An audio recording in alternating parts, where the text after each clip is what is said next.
Ladies and gentlemen, ಪ್ರಧಾನಿ ನರೇಂದ್ರ ಮೋದಿ ಮತ್ತು ಕೇಂದ್ರ ಗೃಹ ಸಚಿವ ಅಮಿತ್ ಶಾ ಅವರ ರಾಜಕೀಯ ತಂತ್ರಗಳು ಹೇಗಿರುತ್ತೆ ಅನ್ನೋದು ಸಾಮಾನ್ಯವಾಗಿ ಎಲ್ರಿಗೂ ಕೂಡ ಗೊತ್ತೇ ಇದೆ.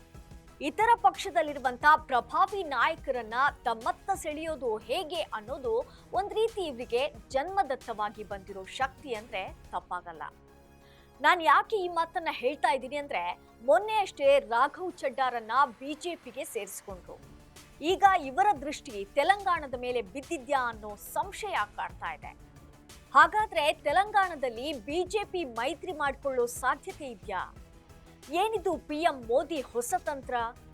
ಈ ಬಗ್ಗೆ ಮಾಹಿತಿಯನ್ನ ನೀಡ್ತಾ ಹೋಗ್ತೀನಿ. ಎಸ್ ವೀಕ್ಷಕರೇ, ನೆಲ ಜಲ ಭಾಷೆಗಾಗಿ ಪ್ರಾಮಾಣಿಕ ಪತ್ರಿಕೋದ್ಯಮ.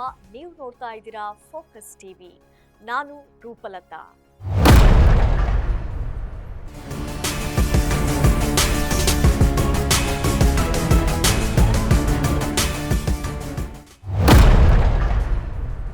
ವೀಕ್ಷಕರೇ, ದೇಶದ ರಾಜಕಾರಣದಲ್ಲಿ ಮಹತ್ತರ ಬದಲಾವಣೆಯಾಗುವಂತಹ ಸಾಧ್ಯತೆ ಇದೆಯಾ? ಯಾಕೆ ಈ ಪ್ರಶ್ನೆ ಬರುತ್ತೆ ಅಂದ್ರೆ, ಪ್ರಧಾನಿ ಮೋದಿ ತೆಲಂಗಾಣಕ್ಕೆ ಹೋಗಿದ್ರು. ತೆಲಂಗಾಣ ರಾಜ್ಯದ ವಿವಿಧೆಡೆ ಅಂದಾಜು 9,400 ಕೋಟಿ ರೂಪಾಯಿ ಮೌಲ್ಯದ ವಿವಿಧ ಅಭಿವೃದ್ಧಿ ಕಾಮಗಾರಿಗಳಿಗೆ ಪ್ರಧಾನಿ ಮೋದಿ ಶಂಕುಸ್ಥಾಪನೆ ಮತ್ತು ಉದ್ಘಾಟನೆ ನೆರವೇರಿಸಿದರು. ಈ ಸಂದರ್ಭದಲ್ಲಿ ಪ್ರಧಾನಿ ಹಾಗೂ ತೆಲಂಗಾಣ ಸಿಎಂ ರೇವಂತ್ ರೆಡ್ಡಿ ನಡುವೆ ನಡೆದಂತ ಸಂಭಾಷಣೆ ತೀರಾ ಕುತೂಹಲಕ್ಕೆ ಕಾರಣವಾಗಿದೆ. ಅಷ್ಟಕ್ಕೂ ಇವರಿಬ್ಬರು ಏನು ಮಾತಾಡ್ಕೊಂಡ್ರು ಅಂದ್ರೆ, ರೇವಂತ್ ರೆಡ್ಡಿ ಗುಜರಾತ್ ಮಾದರಿ ನಮಗೂ ನೆರವು ಕೊಡಿ ಅಂತ ಮೋದಿ ಅವರೆದುರು ಬೇಡಿಕೆ ಇಟ್ರು.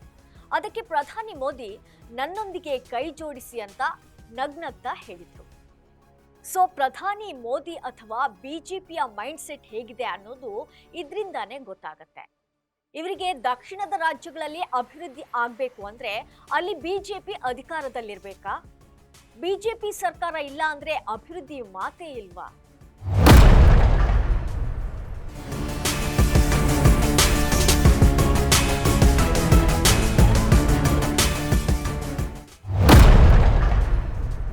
ಪ್ರಧಾನಿಗಳ ಮಾತನ್ನ ಕೇಳ್ತಿದ್ರೆ ಇದೇ ಕಾರಣಕ್ಕೆ ದಕ್ಷಿಣದ ರಾಜ್ಯಗಳಲ್ಲಿ ಬಿಜೆಪಿ ಅಧಿಕಾರಕ್ಕೆ ಬರೋದು ಕಷ್ಟ ಅಂತ ಅನ್ಸುತ್ತೆ. ಈಗಾಗಲೇ ಕಾಂಗ್ರೆಸ್ ತಮಿಳುನಾಡು ಸರ್ಕಾರದ ಒಂದು ಭಾಗವಾಗಿದೆ. ಕೇರಳದಲ್ಲೂ ಕಾಂಗ್ರೆಸ್ ಸರ್ಕಾರ ಅಧಿಕಾರಕ್ಕೆ ಬಂದಿದೆ. ಕರ್ನಾಟಕದಲ್ಲೂ ಕೂಡ ಕಾಂಗ್ರೆಸ್ ಸರ್ಕಾರ ಆಡಳಿತ ನಡೆಸ್ತಿದೆ. ತೆಲಂಗಾಣದಲ್ಲೂ ಕಾಂಗ್ರೆಸ್ ಸರ್ಕಾರ ಇದೆ. ಸೊ ಬಿಜೆಪಿಯ ಈ ನಡೆಯಿಂದಾನೇ ದಕ್ಷಿಣದಲ್ಲಿ ಇನ್ನೂ ಬಿಜೆಪಿಗೆ ಹತೋಟಿ ಸಾಧಿಸಲು ಸಾಧ್ಯವಾಗ್ತಿಲ್ಲ ಅನ್ನೋದು ಇದರಿಂದ ಸ್ಪಷ್ಟವಾಗ್ತಿದೆ. ಇದು ಈ ಕ್ಷಣದ ಪೊಲಿಟಿಕಲ್ ಅಪ್ಡೇಟ್ಸ್. ನೆಲ ಜಲ ಭಾಷೆಗಾಗಿ ಪ್ರಾಮಾಣಿಕ ಪತ್ರಿಕೋದ್ಯಮ. ನೋಡ್ತಾ ಇರಿ ಫೋಕಸ್ ಟಿವಿ.